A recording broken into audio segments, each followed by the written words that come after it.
샬롬, 좋은 아침입니다. 2023년 5월 11일 목요일 말씀과 기도 매일 성경 묵상. 오늘의 말씀 묵상은 너희 믿음대로 되라. 추수할 일꾼들을 보내주소서. 마태복음 9장 18절부터 38절. 예수께서 이 말씀을 하실 때에 한 관리가 와서 절하며 이르되 내 딸이 방금 죽었사오나 오셔서 그 몸에 손을 얹어 주소서. 그러면 살아나겠나이다 하니 예수께서 일어나 따라가심에 제자들도 가더니 12해 동안이나 혈루증으로 앓는 여자가 예수에 들어와서 그 겉옷가를 만지니 이는 제 마음에 그 겉옷만 만져도 구원을 받겠다 함이라. 예수께서 돌이켜 그를 보시며 이르시되 딸아 안심하라 내 믿음이 너를 구원하였다 하시니 여자가 그 즉시 구원을 받으니라.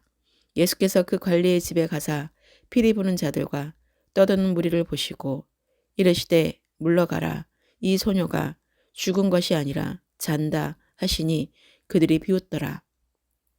무리를 내보낸 후에 예수께서 들어가사 소녀의 손을 잡으심에 일어났는지라. 그 소문이 그 온 땅에 퍼지더라. 예수께서 거기에서 떠나가실새 두 맹인이 따라오며 소리질러 이르되 다윗의 자손이여 우리를 불쌍히 여기소서 하더니 예수께서 집에 들어가심에 맹인들이 그에게 나아오거늘 예수께서 이르시되 내가 능히 이 일 할 줄을 믿느냐 대답하되 주여 그러하오이다 하니 이에 예수께서 그들의 눈을 만지시며 이르시되 너희 믿음대로 되라 하시니 그 눈들이 밝아진지라. 예수께서 엄히 경고하시되 삼가 아무에게도 알리지 말라 하셨으나 그들이 나가서 예수의 소문을 그 온 땅에 퍼뜨리니라. 그들이 나갈 때에 귀신 들려 말 못하는 사람을 예수께 데려오니 귀신이 쫓겨나고 말 못하는 사람이 말하거늘 무리가 놀랍게 여겨 이르되 이스라엘 가운데서 이런 일을 본 적이 없다 하되 바리새인들은 이르되 그가 귀신의 왕을 의지하여 귀신을 쫓아낸다 하더라. 예수께서 모든 도시와 마을에 두루 다니사 그들의 회당에서 가르치시며 천국 복음을 전파하시며 모든 병과 모든 약한 것을 고치시니라. 무리를 보시고 불쌍히 여기시니 이는 그들이 목자 없는 양과 같이 고생하며 기진함이라. 이에 제자들에게 이르시되 추수할 것은 많되 일꾼이 적으니 그러므로 추수하는 주인에게 청하여 추수할 일꾼들을 보내주소서 하라 하시니라. 아멘. 어린 딸의 죽음 앞에 한 관리가 체면을 버리고 예수님께 절하며 딸에게 손만 얹어주셔도 살아날 거라는 그의 말에서 예수님의 죽음을 이기신 죽은 자를 살리시는 부활의 생명의 주관자이신 예수 그리스도 앞에 엎드린 것입니다. 예수님께서 관리의 집에 있던 무리를 내보내신 뒤 소녀의 손을 잡으시니 소녀가 일어나고 그 소문이 온 땅에 퍼집니다. 12년 동안 혈루증을 앓던 여인은 예수님의 겉옷을 만지고 그 믿음으로 구원을 얻습니다. 구약의 시대는 시체와 피 흘리는 여성을 접촉하는 일이 금기시되어 있었고 이 여인은 비참한 가운데 수치와 고난 속에서 예수님의 겉옷만 만져도 나으리라는 그 간절한 믿음이 있었기에 예수님이 내 믿음이 너를 구원하였다고 말씀하십니다. 예수님께서는 세리나 창기, 가난하고 병든 자들과 같이 사람들이 멸시하거나 가까이 하기 싫어하는 이들과 같이 지내며 그들에게 은혜를 베풀고 천국 복음을 전파하셨습니다. 왜냐하면 그들이야말로 구원을 필요로 하고 갈망하는 사람들이었기 때문입니다. 다시 말하면 예수님께서는 심령이 가난하고 죄에 억눌려 신음하는 사람들에게 구원의 복음을 전파하신 것입니다. 두 맹인은 예수님이 다윗의 자손임을 정확히 알고 간절한 마음으로 나아옵니다. 믿음대로 고침을 받은 두 맹인이 소문을 퍼뜨리자 귀신 들려 말 못하는 사람도 나와 고침을 받습니다. 그러나 바리새인들은 예수님의 신성을 인정하지 않고 오히려 귀신의 왕을 의지하여 귀신을 쫓아낸다고 예수님을 폄하합니다. 예수님께서 지나가실 때 두 맹인이 따라오며 다윗의 자손이여 우리를 불쌍히 여기소서라고 간구했습니다. 두 맹인에게는 예수 그리스도의 능력을 확신하는 믿음이 있었기 때문에 내가 능히 이 일을 할 줄을 믿느냐는 예수님의 질문에 주여 그러하오이다 라고 대답할 수 있었습니다.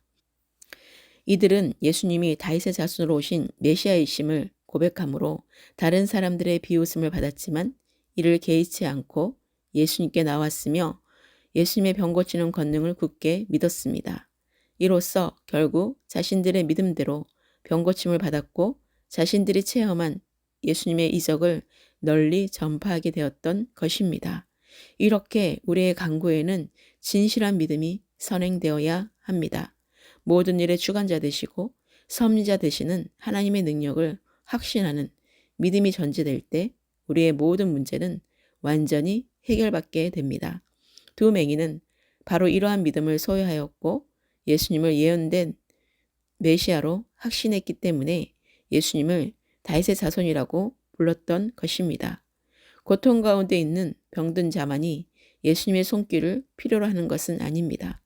먹을 것이 없어 고통받는 자, 삶에 소망이 없어 고통받는 자, 사랑을 줄 사람이 없어 고통받는 자들도 모두 구주 되신 예수 그리스도의 구원의 손길을 필요로 하는 사람들입니다. 예수님께서는 이러한 사람들의 모든 고통을 아시고 모든 약함을 아시고 그들에게 찾아가셨습니다. 예수님은 두루 다니시며 가르치시고 전파하며 고치시는 사역을 하십니다. 그러나 여전히 목자 없는 양과 같은 무리를 보시고 불쌍히 여기시며 주인에게 청하여 추수할 일꾼들을 보내주시도록 기도하라고 하십니다. 죄와 사망과 죄의 올무를 물리치시는 권세를 가지신 예수 그리스도는 우리를 구원하시는 참 하나님이시요 구주이십니다. 예수 그리스도는 죄로 인해 고통 가운데 있는 우리를 구원해 주셨습니다. 그러므로 우리는 예수 그리스도를 바로 섬기고 그를 사랑하며 그 사랑을 따라 하나님의 말씀을 삶 속에서 지켜야 합니다.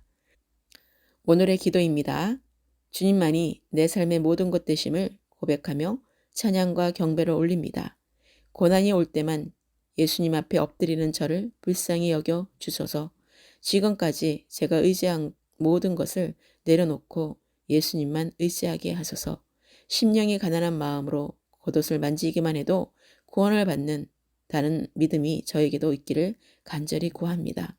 어떤 상황에서도 하나님의 때를 기다리며 주님만을 의지하며 신뢰하게 하소서. 주님의 말씀대로 이루어지는 그 믿음으로 즉시 구원을 받는 일들이 많아지게 하소서. 다윗의 자손으로 오셔서 저희 죄와 고통을 불쌍히 여겨주시는 예수님의 은혜에 감사를 드립니다. 주님이 하신 일들을 간증으로 듣고도 예수님이 하신 일들을 인정하지 않았던 죄악들을 회개합니다. 죽은 자를 살리시는 하나님, 12년 동안 혈루증을 앓고 있었던 여인을 고쳐주시는 예수님, 맹인의 눈을 뜨게 하시는 예수님, 말 못하는 벙어리를 말하게 하시는 예수님, 모든 병과 모든 약한 것을 고쳐주시는 예수님을 날마다 의지하며 따르게 하소서. 하나님이 찾으시는 그 한 사람으로 추수의 일꾼이 되게 하소서. 많은 영혼이 주께 돌아오게 하는 구원의 완성을 이루는 축복의 통로가 되게 하소서. 오늘의 모든 삶을 주님께 의탁합니다. 먼저 그의 나라와 의를 구하게 하소서. 대한민국과 열방의 모든 목회자들이 하나님의 말씀으로 영적인 눈이 열어져서 전 세계에 예수 그리스도를 전하며 그 하신 일들이 곳곳에 소문이 퍼지게 하소서. 교회의 일꾼은 자녀의 고난으로 엎드려 간구할 때, 약한 자들의 질병으로 주님 앞에 엎드려 간구할 때 그 자녀들과 약한 자들을 찾아가 그 손을 잡아주는 자가 되게 하소서. 죽은 자를 살리시는 부활의 기쁨이 되시는 우리 주 예수 그리스도 이름으로 기도합니다. 아멘.